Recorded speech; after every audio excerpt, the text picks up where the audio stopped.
Oke, baik. Selamat bertemu, salam sehat buat kita semua. Pada kesempatan ini kita akan melanjutkan pembelajaran pemrograman kita. Dan kali ini saya ambil temanya adalah belajar bahasa pemrograman C++. Bahasa pemrograman C++. Pada kesempatan yang lalu saya sudah jelaskan tentang bahasa C, C++, kemudian C#, adalah notasi yang sama, walaupun sebenarnya pemrogramannya berbeda. Kali ini kita fokus pada pembelajaran C++ ini. Sudah barang tentu sebelum kita mulai membuat coding atau mengcoding, kita harus mengenal dulu C++ ini walaupun hanya teori singkat atau teori-teori praktis atau pengetahuan-pengetahuan dasar. C++ ini bisa kita buat codingnya pada beberapa text editor. Antara lain, misalkan ada dev C++, yang pertama. Kemudian ada juga kode blok, ya, ada kode blok. Itu yang kedua. Yang ketiga, kita bisa menggunakan Visual Studio. Yang ketiga, kita juga bisa menggunakan Sublime Text. Ya, ada Sublime Text. Ya, kita bisa menggunakan Sublime Text ini. Jadi ada 4 paling tidak yang saya sudah coba menemukan caranya. Sehingga 4 text editor ini kita bisa gunakan untuk membuat coding atau membuat program dalam bahasa pemrograman C++. Jadi ada 4. Kemudian pada kali ini saya fokus dulu mempelajari atau membuat coding atau membuat program dalam bahasa yang bahasa C atau C++ menggunakan text editor dev C++. Ya, dev C++. Sudah barang pasti kita harus download. Kemudian kita install, ada beberapa setting di dalam. Namun penjelasan tentang itu akan saya jelaskan pada kesempatan mendatang. Lalu setelah kita download, kita install, kemudian kita buka. Kalau di dalam di desktop ada simbol seperti ini, dev C++. Inilah yang kita maksudkan dengan text editor untuk coding C++ atau pemrograman C++.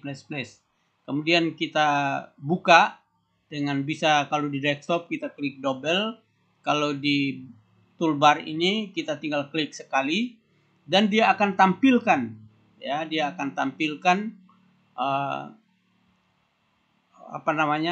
program atau jendela utamanya seperti ini.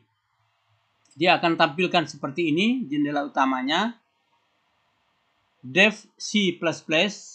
Kemudian untuk open program ada penjelasan di sini, hotkeys-nya. Open itu cukup dengan Ctrl O. Kemudian menyimpan cukup dengan Ctrl S. Ini artinya kita menggunakan keyboard. Padahal kita juga bisa menggunakan mouse. Ya. Kemudian untuk membesar, mengecilkan, kita Ctrl lalu scroll pakai mouse. Scroll ke atas berarti dia akan membesar. Scroll ke bawah berarti dia mengecil. Control scroll. Kemudian untuk menjalankan atau mengeksekusi run atau F10, kita klik F10. Kemudian untuk compile, tentu sudah barang tentu sebelum kita run harus compile dulu dengan tekan F9. Kemudian untuk membersihkan layar atau jendela output, kita menggunakan Ctrl W. Ini sebuah pengantar saja untuk dev C++ ini. Jadi ini dasar-dasar. Lalu kebetulan saya sudah buat program untuk struktur, ya. Jadi struktur bahasa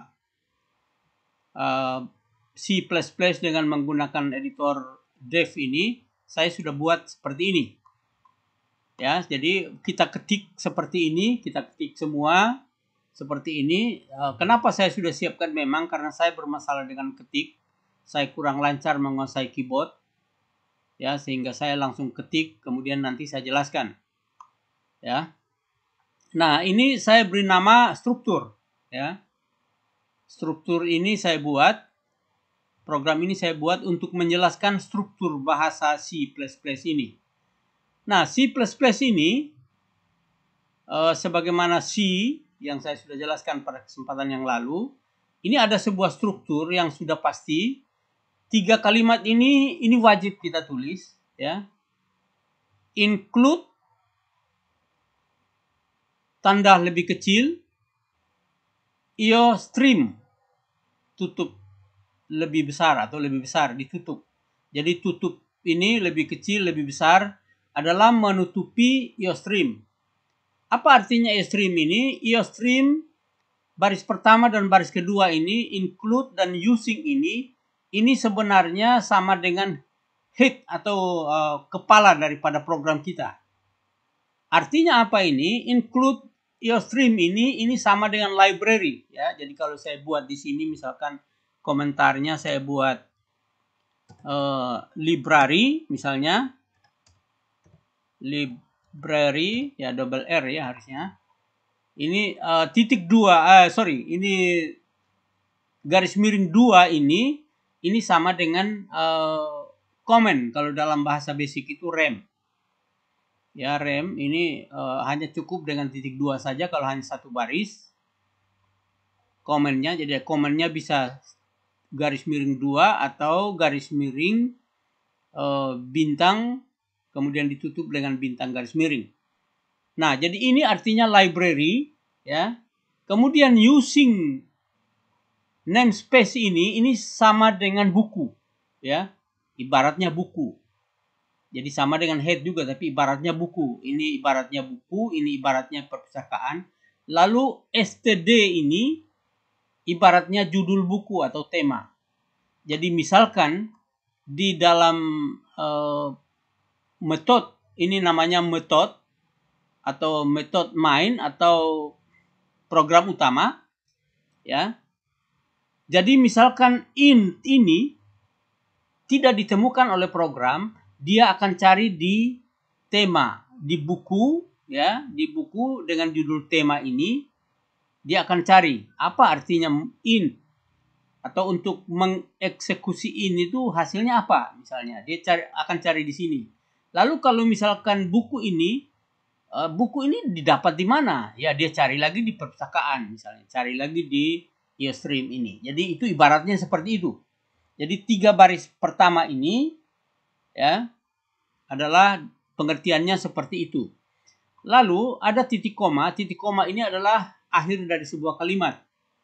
Jadi dalam bahasa C++ ini titik koma sama juga dengan C. Akhir atau sama dengan Java juga, akhir programnya berakhir dengan titik koma. Tidak bisa kita pakai titik atau pakai koma, tidak bisa. Kita harus ikuti strukturnya dia. Ini namanya struktur.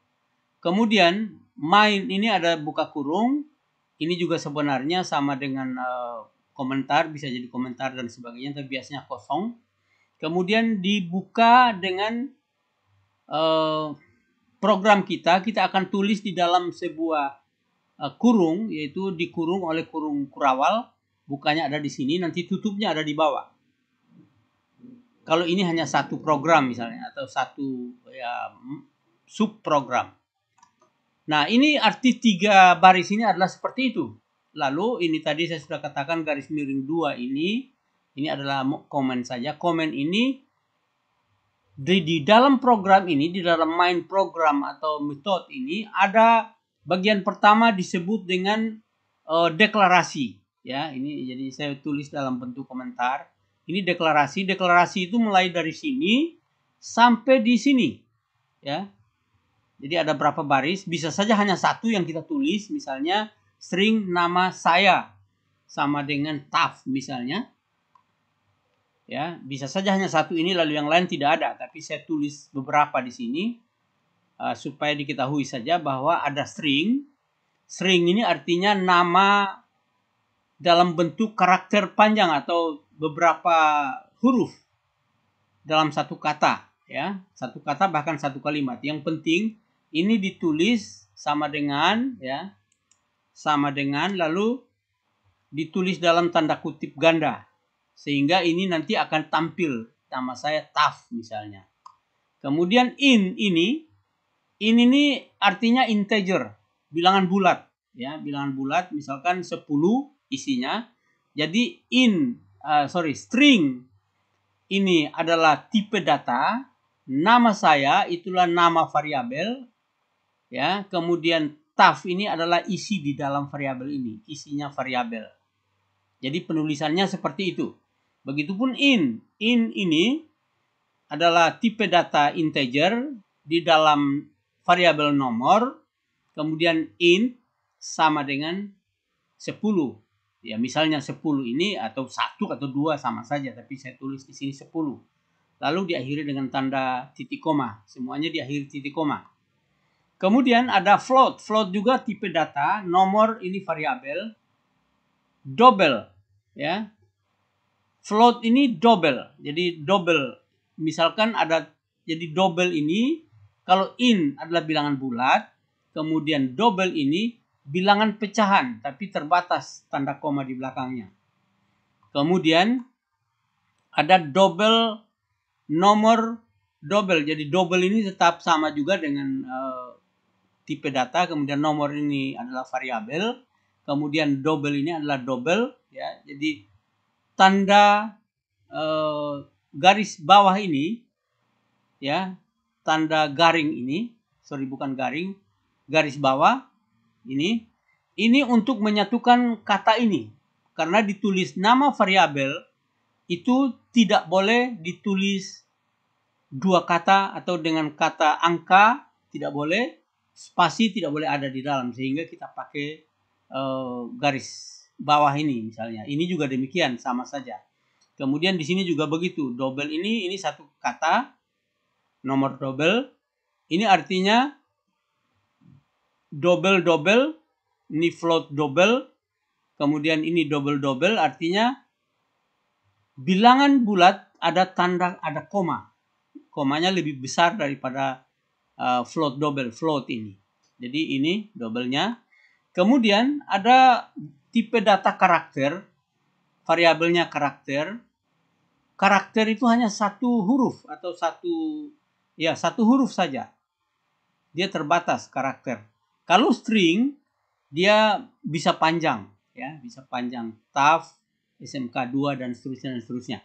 Bisa panjang kalau string, tapi kalau char ini hanya satu huruf. Jadi variabelnya satu huruf. Ini nama isi variabel, ya.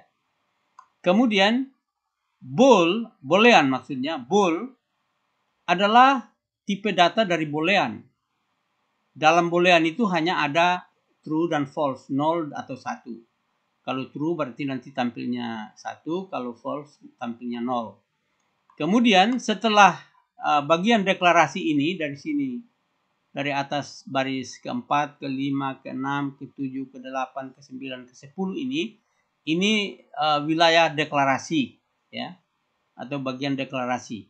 Lalu setelah itu kita memanggil, ya, memanggil atau menampilkan. Memanggil itu atau menampilkan apa yang kita tulis di layar, yaitu dengan menulis cout